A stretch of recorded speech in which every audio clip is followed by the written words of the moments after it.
A, B, C. A, always, B, B, C, closing. Always be closing. Always be closing. AIDA, attention, interest, decision, action. Attention, do I have your attention? Interest, are you interested? I know you are, because it's or walk. You close or you hit the bricks. Decision, have you made your decision for Christ? And action. I mean, if you're going to be in sales, you at least have to watch that once, because it's all about the leads.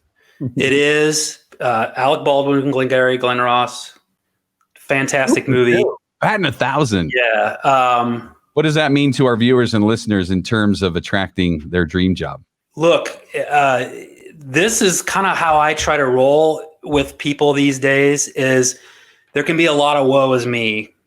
There's just like no jobs out there and everything. I think of that Godfather scene when the movie star shows up and I didn't get the part. He says, "What can I do, Godfather?" "Well, you can act like a man." That's kind of how I feel about all of us right now. Is we got to be like Alec Baldwin. You got to be bold. You got to get mad and mean and aggressive with this stuff, because nobody's going to feel sorry for you. And nobody wants to see that. But so much of sales is body language and how you show up, all those things. So the fact that he's saying that, right? You got to get their interest. You got to pique it. Doesn't mean be a bull in a china shop, but show that you're passionate about something, because you'll set yourself apart from all the other lemmings out there.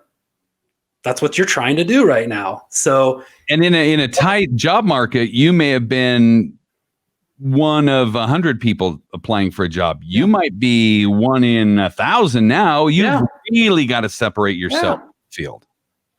Truly. And being a bit assertive, a bit confident, a bit aggressive, passionate, self-aware, all those things play into this.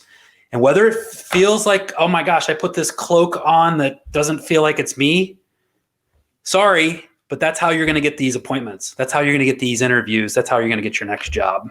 Yeah, because if you're trying to find a job that fits you perfectly, you're going to be sitting home sheltered in place for a long time. You might find that perfect job.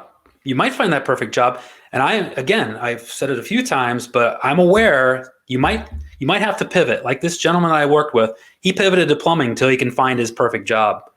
That is honorable and awesome.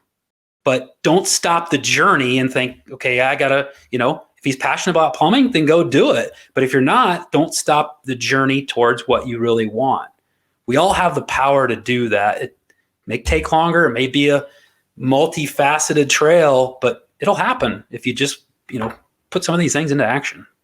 The what may change, but his reason why remained the same. I'm sure the reason he went and did some plumbing was to put food on the table, to your point, to make ends meet. That was the why. You can change your what. And if you have a big enough reason why to fuel your journey along, that makes a big difference. So be clear about the why. You and I have always talked about that. We start with the why. Yeah, it makes me think of another good book idea for folks. I'm passionate about reading. The One Thing is a great book. Gary Keller, Jay Papasan. There's a lot of things you could be doing, but there's things you should be doing. And then narrowing down to those should be's and figuring out that one thing you should be doing. Great process and how to figure that out. Things you could be doing, things you should be doing. What's the one thing you should be doing? All these kind of have the same model of getting you narrowed down and focusing on what you need to do. Other jobs may be taking up the time between now and that career, but don't lose focus from it because it's there for you for the taking. Ready for number 3? Oh boy, yes. Okay. All right. Wonder if you're keeping score at home as well. How you doing? Patrick's 2 for 2.